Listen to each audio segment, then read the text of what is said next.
fluency. And that means that you don't necessarily have to be C2 to be fluent. You can totally be intermediate fluent. I would say that what a lot of people think that fluency is mastery of the language. And I think that's a completely different level of the language. About how Italy and Brazil are similar. Like we are very, very similar. I think like we have in our culture a lot of similarities. I think we're both rich in food. Like I think also Brazil has a lot of traditional dishes, and I think Italy is more popular around the world. Like definitely, but I think we both have very rich cuisine. Also, like football. Like I have to talk about this. I think we are very similar in like our passion for this sport. Religion, right? Football It's is a religion. religion, right?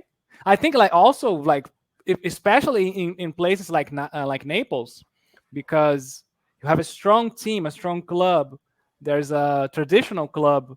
So how okay how was it for you growing up in that environment? Like I want to know like how did football impact your life, and how do you feel that that football impacts the life of Italians or Neapolitans? Well, of course, football is the most Italians' favorite sport. Everyone talks about football all the time. Naples is special in that regard. In that we only have one team in the city. In all other major cities, especially in the center and in the north, you have at least two. So you have AC Milan and Inter Milan, you have Juventus and Turin, you have Lazio and Roma. In smaller cities, for example, Florence, you only have one team. So in those cities, everyone supports that one team. Naples, Fiorentina, right? Fiorentina, right. Yeah, I know something. Naples is the third largest city in Italy, and we only have one team. So imagine the whole city supporting the team, but not only the city, because Naples historically has been a capital, the capital of a kingdom with Napoli as the capital, and we've been a capital for 600 years. So you can say that there's a lot of people from the south of Italy who do not have a team to represent them in Serie A, which is the top tier of the Italian league. And a lot of them actually support Napoli. And I grew up in Napoli at a time when we had Maradona. So you can only imagine how it was like. Like the enthusiasm was through the roof. Everyone, and still today, when I go abroad and we talk about football and they find out that I'm from Naples, everyone goes like, "Oh, Maradona!" And switching to Brazil when with the comparison, there is indeed many comparisons, both when it comes to the culture or food or football. I was in Rio de Janeiro, and when we talked about where I was from, and they found out that I was from Naples, they would say, "Oh, carioca como napolitano." Everyone from Rio de Janeiro is exactly like people from Naples. We are very similar. We have so many similarities, and I will have to agree with that. Now going to our traditional questions, I'll let Eliseu start and ask the first question. I'll ask the second one. Yeah, so there are two questions we always ask everyone since the beginning of the interviews here that we started doing interviews. So the first one is, what's your personal definition of fluency? What does fluency mean to Raffaele? All right, a big one, right? This is a Always pretty tough important question. questions. Yeah, I would go with the etymology of the word fluent, something that flows. So I would say that it doesn't matter how many words you know, or if you know how to conjugate all the verbs or to declense all the nouns and stuff like that. I would say you're fluent when you are able to be in a conversation in that language, and you don't have to constantly stop. Your language flows out of your mouth, of your mouth. So that's my definition of fluency. And that means that you don't necessarily have to be C2 to be fluent. You can totally be intermediate fluent. I would say that what a lot of people think that fluency is mastery of the language. And I think that's a completely different level of the language. That's a beautiful answer. I think that covers it like pretty much. It was a big question, but I think your answer was just as big. Yeah. It's because Awesome. I thought about it, a lot of times. So Mm, it's a tough one, but I think I know my answer.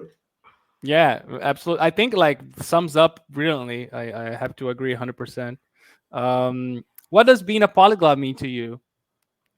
Oh, my identity. My identity. I can't think of being who I am without speaking multiple languages. In a parallel universe, there is Raffaele who only speaks Italian or only speaks Italian and Neapolitan, and I don't want to be that guy.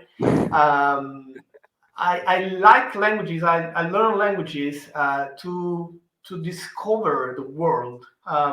So I told you the story about me entering this fair with all the flags and all the languages and all the countries, and that's what has sparked my curiosity in the world. I want to know more about the world. I want to travel the world, and if I cannot travel the world, I can at least explore that country or that culture through the language. So that's my way of conquering the world, conquering as many languages as I can.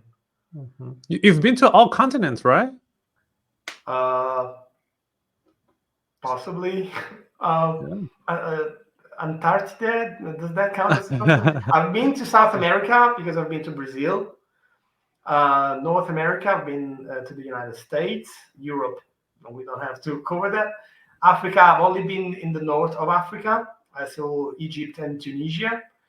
Asia, I've been to China. And Australia, I haven't been to Australia, so I haven't been to all continents. Okay. Oh, but you're a great traveler. I haven't traveled as much as I wanted, so I made sure to make it up by learning as many languages as I could. Awesome. It's a very nice answer as well. And now we have one part of the podcast that usually people love, and they like to see us speaking different languages. So are you prepared? What are you talking about? I don't know what you want me to do. So yeah, okay. Let's start with the first question. Yeah, you can do the first one, Sam. I will Bueno, do in Italian. ok, sí, muchas gracias. Antes de todo, muchas gracias, Eliseo, por That's not dejarme hablar Italian. en español. Gracias por dejarme hablar en español, porque el italiano será Eliseo. Está mejor así. Muchas gracias. Ningún Bueno, problema.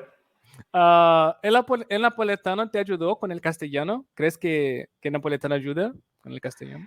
Yo creo que sí, pero no solo porque hay muchas cosas que se parecen en napolitano y en español, como no sé decir tengo hambre. Nosotros utilizamos en napolitano el verbo tener y en italiano se utiliza el verbo avere. Hay muchas cosas como esta que me ayudaron a aprender castellano. Pero la verdad es que yo creo que conocer napolitano e italiano me ayudó porque es como si yo ya sabía cómo aprender un idioma o por lo menos tener dos niveles distintos de idiomas. Tener otro lugar en mi cerebro donde poner los idiomas. Así que ya sabía dos. Nacimos con dos aquí en Nápoles. Así que para mí lo único que tenía que hacer es que no solo tener dos maneras de decir lo mismo, sino añadir otra forma de decir la misma palabra. Genial, perfecto. Ahora, Eliseo, ¿ya quiere Sí. preguntar otra cosa en español o ya vamos a cambiar a italiano? So, in No, yo Italiano, quiero in escuchar a Eliseu hablar español con su acento argentino porque me encanta. Dale, Eliseo. Yes. No, la prossima domanda la facciamo in italiano, quindi no, vorrei chiederti che, per esempio, il nostro amico Davide, lui ha un accento molto neutro in italiano. I napolitani sono noti per avere un accento molto specifico. Pensi che per un insegnante di italiano avere un accento regionale molto marcato sia un problema o no? Cosa ne pensi? Dipende dallo studente e cosa vuole raggiungere. In linea generale è chiaro che insegnare un italiano neutro, così come insegnare lo spagnolo neutro o l'inglese neutro, sia il modo più generico. Però anche qui, no, pensa all'arabo. Se insegni l'arabo neutro, tra virgolette, insegni l'arabo ufficiale, l'arabo standard, però poi quando vai nelle singole nazioni, quella lingua non è parlata per strada. Per strada parlano le lingue locali, le varietà locali. E chiaramente in italiano non è la stessa cosa che con l'arabo, però direi che c'è una differenza. Se stai per trasferirti a Napoli o a Palermo o a Venezia e chiaramente studiare l'italiano neutro ti copre in tutte le situazioni, però magari cominciare a studiare in quel caso l'italiano con la cadenza, con l'accento di qualcuno che già vive lì è ancora meglio. Ti prepara ad ascoltare quei suoni.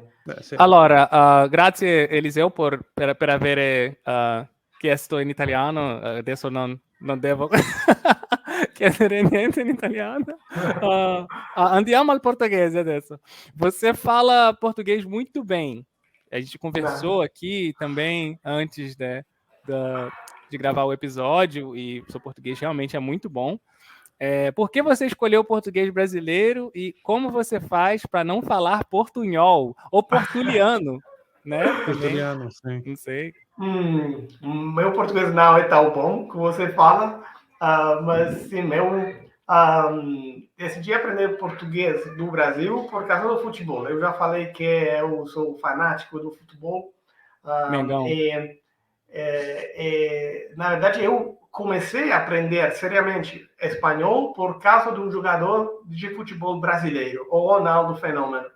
Ele mudou para o Real Madrid, e naquela época eu decidi aprender espanhol com ele.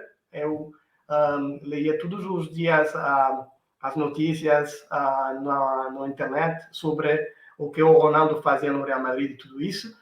E, naturalmente, ele é brasileiro, então, quando ele jogava na seleção, eu queria também escutar a narração dos jogos brasileiros, eu queria ler as notícias da imprensa brasileira, eu comecei a estudar português do Brasil por causa disso, mas quando eu vi que em Portugal o idioma era muito diferente, eu decidi fazer um pouco de prática para entender também o português do Portugal. Eu não posso dizer que falo também o português do Portugal, mas posso mudar numa conversação e tentar ter um sotaque mais português que brasileiro, mas eu me sinto muito mais cômodo falando português do Brasil, que agora eu estudei muitos idiomas, mas eu sempre falo que pode ser seja o idioma mais bonito, mais lindo do mundo. Só fazer uma ligação pro Luca. Liga pro Luca Lampariello, que aí você pega o sotaque português, que ele domina. Ou com o Stefano. Também o Stefano, sim. Os dois falam com o sotaque do Portugal. Eu entendo isso, mas a escolha é uma escolha pessoal. Para mim, como eu aprendi por causa do futebol, não gosto muito do Cristiano Ronaldo, eu gosto do Ronaldo, o fenômeno. Eu tenho um episódio que eu gravei com o Stefano em português europeu. Quem quiser dar uma olhada, é um episódio antigo, mas vale a pena. Muito interessante. Eu vou fazer isso. Ok, alors en français, je pense que l'italien et le français ont beaucoup de similitudes, mais vous communiquez d'une manière très différente. Ça veut dire culturellement aussi. Tu ressens la même chose? Comment c'est ça pour toi? Par exemple, moi, j'ai travaillé avec les Français et la langue, la grammaire, c'est similaire, mais les gens, la culture, pour moi, c'est pas du tout similaire. Oui, c'est ça. Les Italiens et les Français, nous avons beaucoup de choses qui sont pareilles, qui sont similaires, mais il y a aussi des autres choses qui sont très différentes. Et la langue, quand on veut lire des livres, je ne sais pas, des articles, en lisant, c'est bien plus facile à comprendre qu'en parlant. C'est pour le problème de la prononciation. L'italien, c'est une langue très phonétique, mais le français, c'est tout d'autre côté. Mais oui, je pense que les Italiens et les Français, nous sommes très différentes. Notre monde, il y a beaucoup de choses qui nous faisons de la même façon, mais c'est la chose la plus belle de l'Europe. Il y a beaucoup de pays, de nationalités, peut-être la langue est très similaire, mais les gens, les personnes, ils sont très différentes. Et nous, les Italiens, nous sommes très à notre aise quand nous sommes en Espagne, par exemple, ou aussi en Grèce, même si nous ne parlons pas grec. C'est pour ça que la plupart des Italiens, quand nous voulons aller à l'étranger, mais pas trop loin, et nous voulons être dans une culture très proche à la culture italienne, nous allons à l'Espagne et pas en France, par exemple. Avant de changer le catalan, je voulais demander quelque chose très vite. Est-ce qu'il y a une rivalité entre la France et l'Italie? Je ne sais pas, la nourriture, le food et tout ça. Bien sûr, il y a la rivalité. La nourriture italienne, c'est bien sûr la meilleure dans le monde. C'est pas seulement meilleur que la nourriture française, mais c'est la meilleure cuisine de tout le monde. Mais oui, c'est souvent pour dire que il y a une rivalité historique, mais pour moi, aujourd'hui, ça n'existe pas.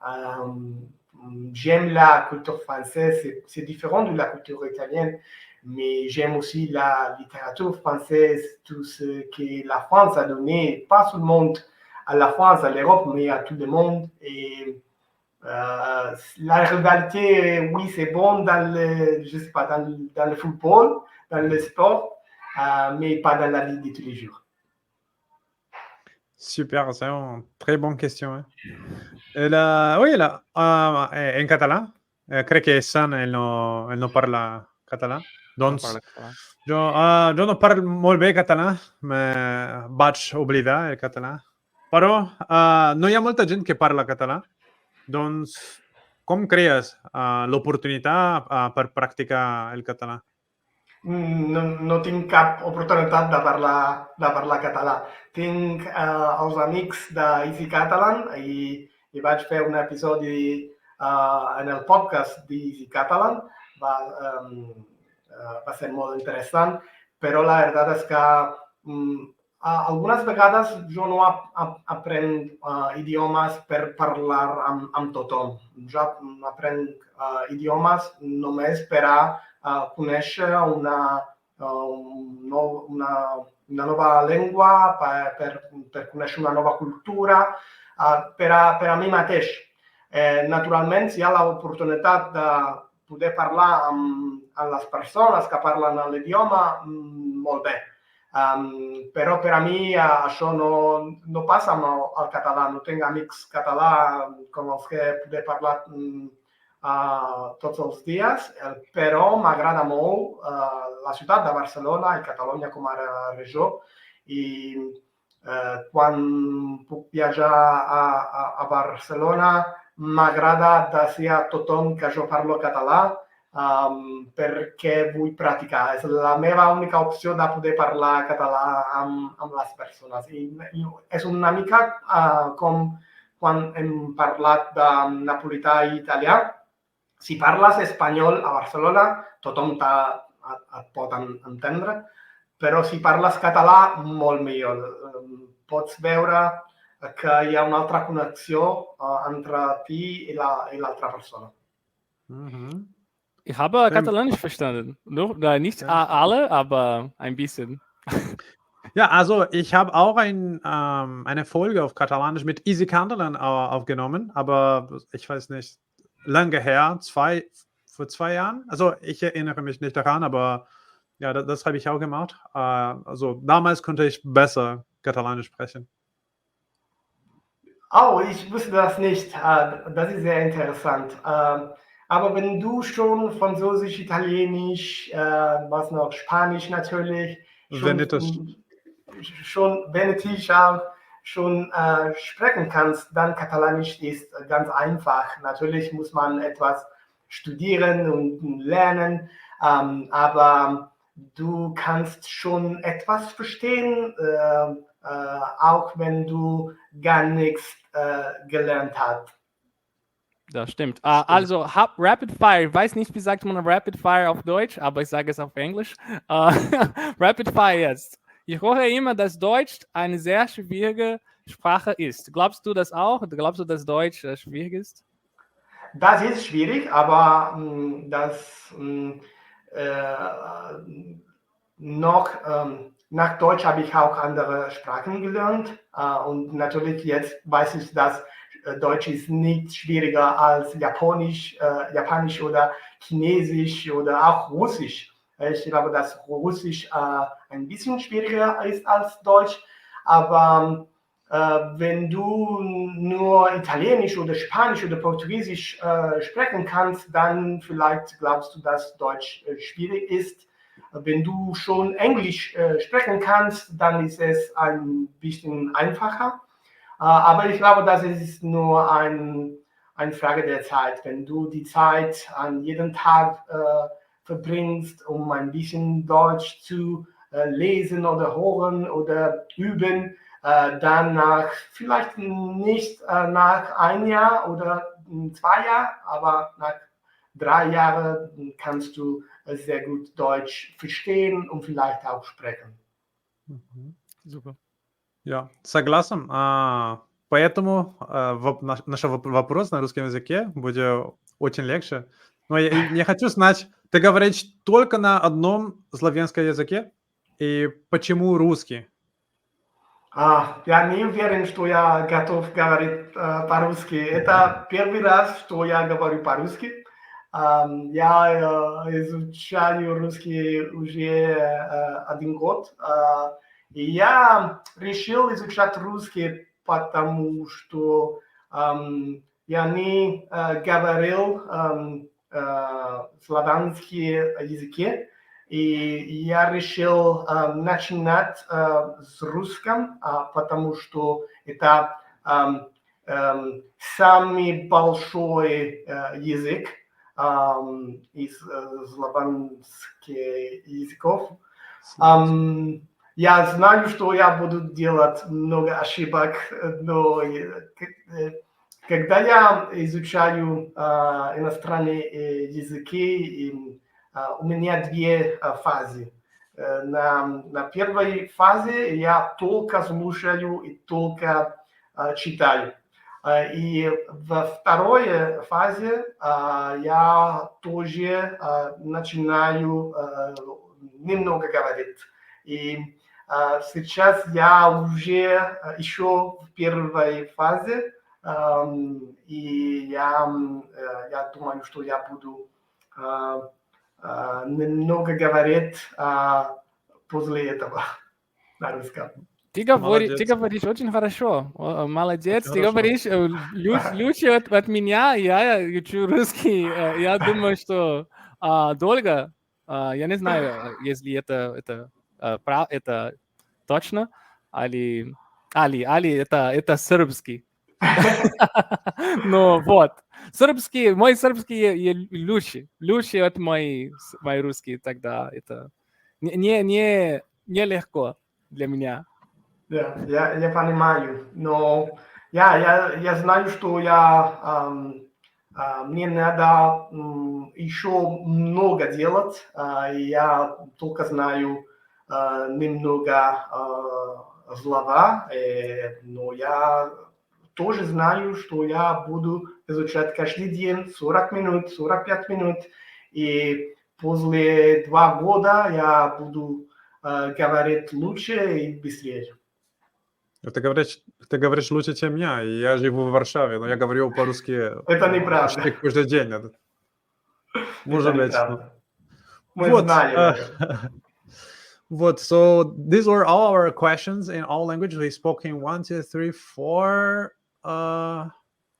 5, 6, 7 languages. That's awesome. And non aggi 30 Napolitan. I haven't spoken any Neapolitan, so let's add that one. Well, we need to learn Neapolitan, but I try to find someone to send you a question, but didn't manage on time, so it's okay. No The problem. last It was question, just a joke. I just have one more question for you before I finish. One name. Who would you like to see on LingoCast? All right. I have already mentioned the name during this episode, and I would like to give you that name, but so I'm going to give you the name of Katie Harris. Um, she she has her project Joy of Languages, but she also co-leads the Easy Italian team with Matteo. But I know she's very busy. She's an amazing polyglot. She's very good. Her Italian is the best Italian that I've ever heard from a foreigner. But I know she's very busy, so I'm going to give you another name, and I'm going to give you a name of a Swedish guy. I'm not sure you know the guy, and his name is Fredrik Harrisander. He has a podcast. The name of the podcast is the Simple Swedish Podcast. He's a friend of mine. We also met at one of those gatherings around Europe, and I think it would have fun during this sort of interview, just as I had fun. Awesome. I'm very excited about Swedish language lately. I don't have time to start learning it, unfortunately, but it will be an awesome episode. Maybe Sam will start learning Swedish. Yeah, maybe I will. I have a very good friend who is a Swedish teacher, and I watch her content, even though I don't even learn Swedish, and I'm like watching the content, learning on Instagram. So I definitely, like, at some point I will definitely start it for real. Let's just focus on Chinese now, Chinese, Russian, and Serbian. Hopefully, I don't That's know, a handful already. exactly, and trying to maintain the others like you guys. So. Yeah. It's tough. Yeah, not easy. I But can anyways, relate. if you But let me Swedish, speak, sorry. yeah, I can relate to that. But generally speaking, Swedish is one of the easiest languages that you can learn if you already know English and German. Swedish is kind of in the middle and has limited conjugations. No gender as far as I can remember. Yeah, but it's supposed to be one of the easy languages, and it's a very interesting language and culture. No, definitely. If we keep talking, I'm just gonna be here forever. It will never end this episode. Yeah, we have a lot of things to talk about. Yeah, so probably we'll have two parts in this episode, like the one with David. So yeah, I mean, we just need to know. So everyone probably wants to know this now. Where can they find you and your projects? Everywhere. No, just kidding. I'm currently working with the Easy Italian team. So if you just go on YouTube and you search for Easy Italian and Easy Italian Raffaele, maybe you will see my videos. But we also have a podcast, the Easy Italian Podcast, available on all major platforms. My personal project is Come Imparare le Lingue. So you can go to the website comeimpararelingue.com, but of course, under the same name, you will also find me on major social media platforms and also on YouTube. Again, this project is for Italians who want to learn foreign languages, but who knows, there's a lot of people who want to learn Italian with real Italian content. For me, it would be perfect, actually. Like, I'll start following everything that's happening because I will practice my Italian and learn about language learning. You're welcome. That's perfect. Yeah, this is a 2-in-1. Very nice combo. So yeah, everything will be in the description of this episode. Thank you, Rafa, for being in this episode. It was really nice talking to you. We still have a lot to discuss more. Unfortunately, had only 1 hour, but yeah, people will find out about your content and they will follow you and learn even more from you. Thank you for having me. It was my pleasure. And yeah, the fact that there was a lot of means that we had a lot of fun. So that's the most important thing. Have fun learning languages. Thank you so much, Raffaele. Have a great day, man. And you, ciao.